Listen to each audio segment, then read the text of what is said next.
നമ്മൾ എന്തെങ്കിലുമൊക്കെ പ്രയാസത്തിലോ ബുദ്ധിമുട്ടിലോ ആയിരിക്കുന്നുവെങ്കിൽ, നിരാശകളിലോ ആയിരിക്കുന്നുവെങ്കിൽ, കർത്താവിനെ കൈവിട്ട് കളഞ്ഞോ എന്നുള്ള ദുഃഖത്തിലായിരിക്കുന്നുവെങ്കിൽ, ഇരുൾ അടഞ്ഞ വഴികളിൽ തിരുനാളമാകുവാൻ ഇന്നത്തെ ചിന്ത.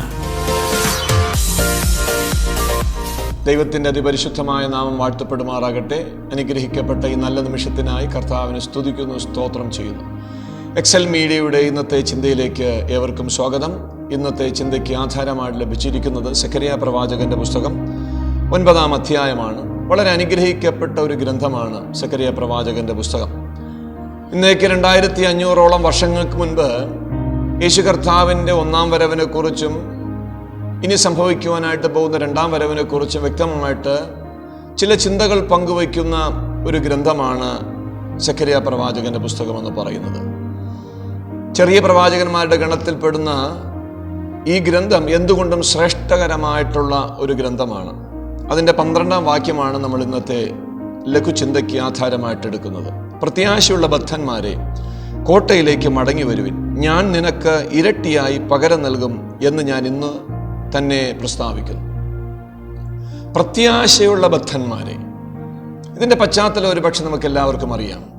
ഇസ്രായേൽ ജനങ്ങൾ പ്രവാസത്തിൽ നിന്ന് മടങ്ങി വന്ന് സെരുബാബേലിന്റെ നേതൃത്വത്തിൽ ആലയത്തിൻ്റെ പണി പുരോഗമിക്കുന്ന ഒരു കാലഘട്ടം, അതിനുശേഷം എസ്രയുടെ നേതൃത്വത്തിൽ ജനങ്ങളെ പരിപോഷിപ്പിക്കുന്ന വചനത്തിലൂടെയുള്ള പോഷണം നൽകുന്ന ഒരു കാലഘട്ടം, നെഹമ്യയുടെ നേതൃത്വത്തിൽ അതിൻ്റെ മതിലുകളെ പണിയുന്ന ഒരു പ്രത്യേക കാലഘട്ടം. എന്ന് വെച്ചാൽ സെഖരിയാ പ്രവാചകൻ പ്രവചിച്ചിരുന്ന കാലഘട്ടം എന്ന് പറയുന്നത് നെഹമ്യാവിൻ്റെയും യസ്രയുടെയും ആയതുപോലെ തന്നെ സെരുബാബേലിൻ്റെയും അവസാന കാലഘട്ടങ്ങളിലാണ് എന്ന് നമുക്ക് മനസ്സിലാക്കുവാനായിട്ട് സാധിക്കുന്നുണ്ട്. സെരുബാബേൽ 50,000-ഓളം ജനങ്ങളെയും കൊണ്ടുവന്ന് പേർഷ്യൻ രാജാവായ കോരശിൻ്റെ ആജ്ഞയനുസരിച്ച് താൻ യെരൂശലേമിലേക്ക് കടന്നു വന്ന് ആ ആലയത്തിൻ്റെ പുനർപണികൾ ആരംഭിക്കുമ്പോൾ ഒത്തിരി തടസ്സങ്ങളും ഒത്തിരി പ്രതിസന്ധികളും നേരിട്ട സാഹചര്യത്തിൽ സെഖരിയാ പ്രവാചകൻ വളരെ ശക്തമായിട്ടുള്ള ദൂത് പറയുന്ന ഭാഗങ്ങൾ നമുക്ക് കാണുവാനായിട്ട് സാധിക്കുന്നുണ്ട്. പ്രത്യേകിച്ച് സെഖരിയാ പ്രവാചകന്റെ പുസ്തകം 4-ാം അധ്യായം അതിൻ്റെ 6-ാം വാക്യം വായിക്കുമ്പോൾ സെരുബാബേലിനോടുള്ള യഹോവയുടെ അരുളപ്പാട് സൈന്യത്താലല്ല, ശക്തിയാലല്ല, ദൈവത്തിൻ്റെ ആത്മാവിനാലത്രേ എന്ന് പ്രവചിച്ച് പറയുകയാണ്. 4-ാം അധ്യായം അതിൻ്റെ 7-ാം വാക്യത്തിൽ സെഖരിയാ പ്രവാചകന്റെ പുസ്തകം തന്നെ, സെരുബാബേലിന്റെ മുമ്പിലുള്ള മഹാപർവ്വതമേ നീ ആർ, നീ സമഭൂമിയായിത്തീരും, എതിരുകളെല്ലാം തകർക്കുവാൻ ദൈവത്തിന് കഴിയുമെന്ന് സെഖരിയാവ് ഇതാ സെരുബാബേലിനെ ധൈര്യപ്പെടുത്തുന്ന വാക്കുകളിലൂടെ ബലപ്പെടുത്തുകയാണ്. 4:9 വായിക്കുന്നു, സെരുബാബേലിന്റെ കൈ ഈ ആലയത്തിന് അടിസ്ഥാനമിട്ടിരിക്കുന്നു, അവന്റെ കൈ തന്നെ അത് തീർക്കുമെന്ന് പറയുകയാണ്. മനസ്സിലാക്കേണ്ട ഒരു യാഥാർത്ഥ്യം എന്ന് പറയുന്നത്, തകർന്നു കിടക്കുന്ന ആലയത്തിൻ്റെ പണി തുടങ്ങുവാനായിട്ട് കടന്നു വന്ന സെരുബാബേൽ ഒരു പക്ഷെങ്കിൽ ഭയപ്പെട്ട് നിരാശപ്പെട്ടിരുന്ന സാഹചര്യത്തിൽ ധൈര്യപ്പെടുത്തുന്ന സെഖരിയാവിനെ നമുക്ക് കാണുവാനായിട്ട് സാധിക്കുന്നുണ്ട്.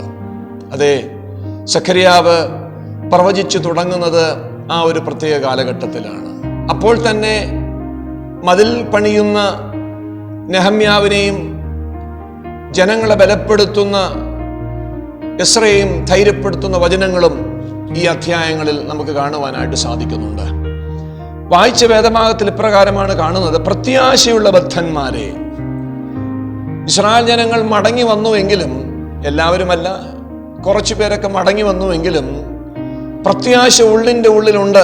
ഞങ്ങൾക്കൊരു രാജാവ് വരും, ഞങ്ങളുടെ രാജാവ് ഞങ്ങളെ ഭരിക്കും, ആ രാജാവ് സകല ശത്രുക്കളെയും തകർത്തു കളയുമെന്നുള്ള പ്രത്യാശ അവരുടെ ഉള്ളിലുണ്ടെങ്കിലും ഇപ്പോൾ സംഭവിച്ചുകൊണ്ടിരിക്കുന്ന ചില ആക്രമണങ്ങളാൽ ഭയന്ന് എപ്രകാരം ഇത് തീർക്കുവാനായിട്ടിടയായിത്തീരും, എപ്രകാരം മുൻപോട്ട് ജീവിക്കുവാനായിട്ടിടയായിത്തീരുമെന്നുള്ള ചിന്തകളാൽ വലഞ്ഞിരിക്കുമ്പോൾ ശക്തമായിട്ടുള്ള ദൂത് സെഖരിയാവ് പറയുകയാണ്, പ്രത്യാശയുള്ള ഭക്തന്മാരെ, നിങ്ങൾ കോട്ടയിലേക്ക് മടങ്ങി വന്നാൽ നിങ്ങൾക്ക് ഇരട്ടി പ്രതിഫലമുണ്ട്.